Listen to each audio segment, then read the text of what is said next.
Before I start speaking, I'm just going to let you all know my journey so far hasn't been a very conventional one. And what do I mean by that? I started off as the golden child of my family, and then now I'm the happiest black sheep of the family. And you'll know why in the next 15 minutes. And what do I mean by that? Have you all heard of this voice in your head? This inner voice that no one else hears? That voice and I have not been strangers at all. Like, we know each other very, very well. But that voice is what has shaped me more than any of my managers or a job or a life decision that I've made, right? So what are the kind of questions that come in my mind, or what does the inner voice actually say? So every time I went into an interview room, it would say, am I really good? Like, can I give this interview? Will I get this? Or I've gone into my exam room, I'm like, will I pass? Will I remember everything that I've studied? Or, I would go into a new job and I would be like, okay, be quiet, don't speak much, this is your new job, you will get to learn things. But most of the time, these inner voice questions are those that we don't have answers for. And it, again, creates self-doubt. Am I good enough? Am I doing enough? Should I do more? Am I dressed up well? I'm pretty sure you all would have had, this inner voice in your head. How many of you have had it? Okay, that's pretty much everybody here. Well, let me tell you something. That voice is genuine, so don't be afraid of it. And it might be a little dramatic in your head, but it's really quiet. But that voice decides everything for you. So let me tell you about someone who has tried to listen to that voice for half of her life, and the remaining half of her life, she's tried to learn to talk to it. And who is that person? Me, right here, Meghana. So I graduated in microbiology, fascinated by science.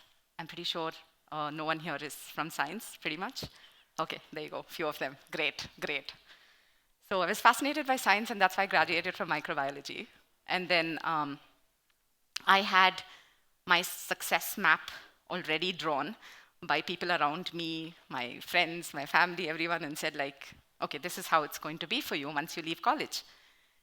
The inner voice in my head told me, I want to open a cafe, bake cupcakes, sell coffees, and be a millionaire back then. But that's possible, right? But then everyone around me, my well-wishers, my friends, family, my peers who are older than me, everyone said, hey, you know what? Like, just go and get something that is very recognizable, easy to find job, or something that's very popular. So I was like, okay, they've done that, they've been there, they're saying the right thing. So I went and joined the corporate world. Not because I wanted to at that point in time, but because that was the right thing. So I worked with companies like Dell, Tesco, DE Shaw India, Goldman Sachs, PwC Australia, Biome, KPMG India. Every name is shinier than the other, right? You all would have heard most of these names and would probably aspire to join one of them. How many of you want to join one of the big fours? Oh, not bad. Not everyone raised your hand, so that's pretty good. Good to know. So, over a period of time, I worked in Australia and India in all these companies. And my parents were really, really happy.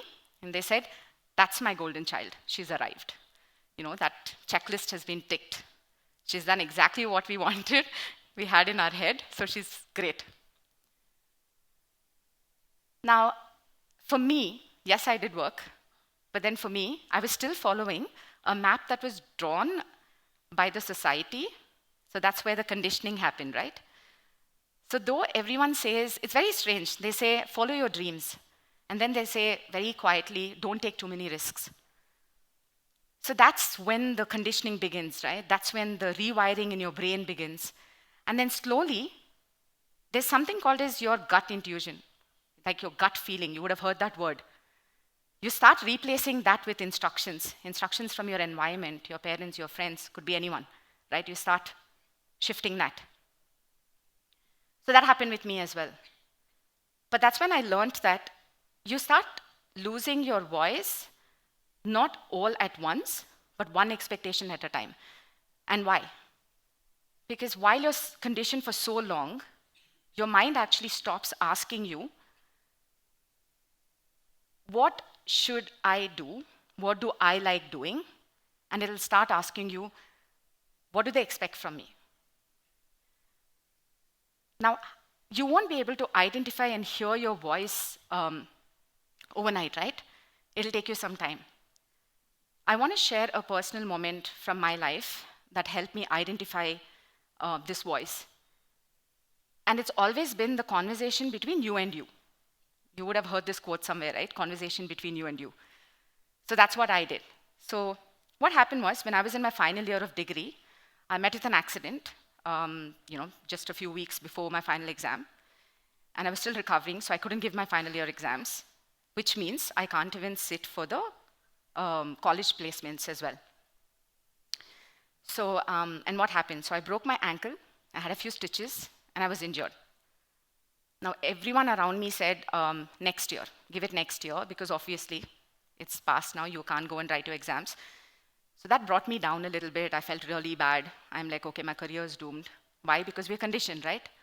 Like, if you don't give your final year exams, you don't find a job, then you go nowhere. So that was running in my head. Suddenly, there was this voice in my head. Call it courage. Let's call it courage. So it said to me, why don't you walk up to your principal and tell him, this is not because of me. I didn't do anything wrong here. Accident happened. I mean, that's why it's called an accident, right? So what's my fault here? I've been good all the years that I've been studying. So please give me one chance for me to go and talk to the panelists. Let me see what happens. He paused for a minute. He stared at me like I was asking him for the moon. And trust me, that stare wasn't good. But I think after a point in time, he said, okay, we'll allow you to go and talk to the panelists. Maybe his inner voice spoke to him for that second there. And I'm so grateful it did. And I was allowed to talk to the panelists, and I went and told them, what is the difference between me and my peers? Because we've studied the same course. You know, they're also going to perform. I also can perform. So allow me to perform. I'll show you my best capabilities. And that day, I got hired by Dell. And that's where my career started. So throughout the years, I worked in all these companies that are such huge names in their own industries. And then comes a time where, you know how we speak about brain drain? Like at that point in time, or even now, most people, the brightest minds, want to go abroad to a different country to find better opportunities. I was no different either. So I also wanted to do that. And I spent my entire time in researching how can I get a visa, what visa can I get? Because I'm not a doctor, not an engineer, not an AI scientist either. So how am I going to go? So I spent some time, figured out what my best route is, stuck to it, worked very hard, did all the research myself, and I got my permanent residency and I went to Australia. So new country, new job, new definitions of success, right? So I remember I was in Melbourne and I was working with a Big Four company. My mind had these ideas bubbling, and I really wanted to speak up and tell that, okay, this is my idea, we can do this better, we can do it this way. But that voice whispered and said, you're new, just observe. So I did. But then suddenly, one of my friends, a colleague, ended up saying something similar, and she was celebrated. So for me, I was like, that's my idea, that sounded like me. I should have said that. That made me realize 2 different countries and 2 different expectations, 2 different cultures. So, which means your mind is trained, right? With every culture or any company you work, it just shapes you differently. So in India, my voice said, be modest, don't surpass the hierarchy. But in Australia, the same voice said, speak up, be assertive, be autonomous. So it made me realize that we are conditioned by our environment, and our self-talk is not born. It's basically conditioned. So I learned during my journey in Australia for about 10 years that self-talk is very important. when you do that self-talk, it will help you not to stick to the environment's perception of who you are. So your personality won't be built on someone else's perception about you. Now, throughout my journey, as I said, I've worked with so many companies. People often used to ask me, why have you changed so many companies? Why haven't you been stable in one job? For me, that every change was a conversation in my head between me and me. I really wanted to ask myself, what is the company bringing into my life? Like when you go to an interview, they ask you, right? Like, where do you see yourself in 5 years? Or what can you contribute as a part of the team?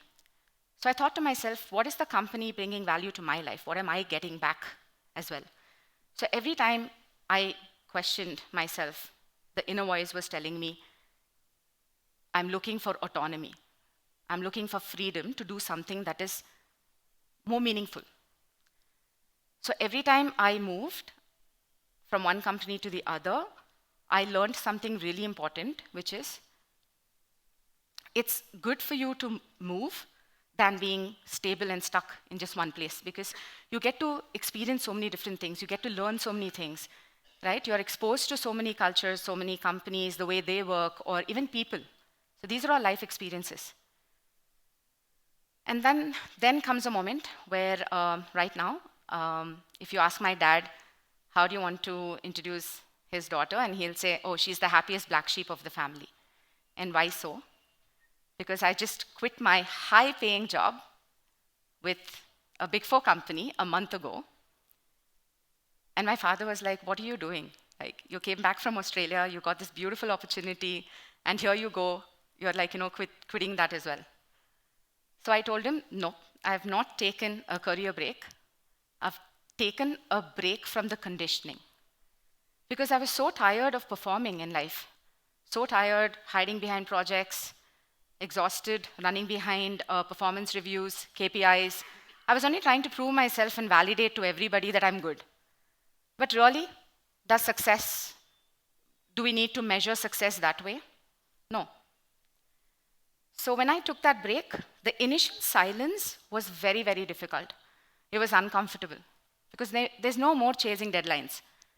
So it was really difficult for me. But then, in my voice, in my head, the voice kept telling me that you've taken a break from conditioning, right? You're conditioned to do these routines and, go ahead with the schedule. So why are you worried? So then I told myself, what do I want to do now? So I sat down, started trying to listen to the inner voice, see what I really want to do, where my passion lies. And you remember I told you at the beginning of my speech that I wanted to be an entrepreneur and probably bake cupcakes and sell coffees? That's where I'm back to now, a full circle.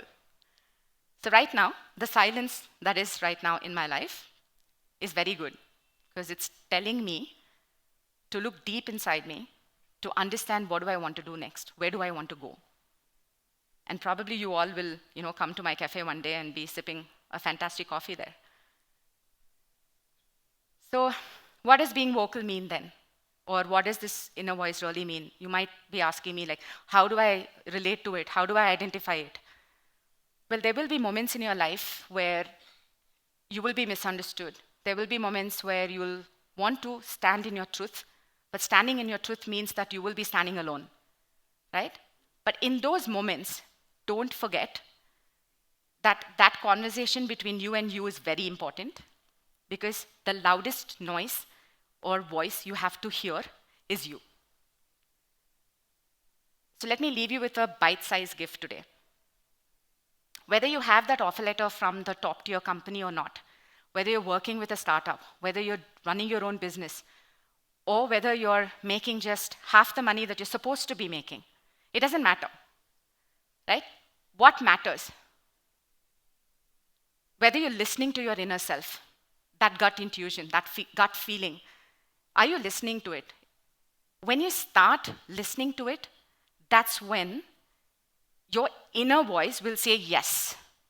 And why yes? Because you got this. Not because they said so, because you believe so. And let me leave you with this quote that I recently heard from someone. Your brain is a supercomputer, and the self-talk you do is the program it runs. So when you really go into that real world, please make sure that you run it well. Thank you.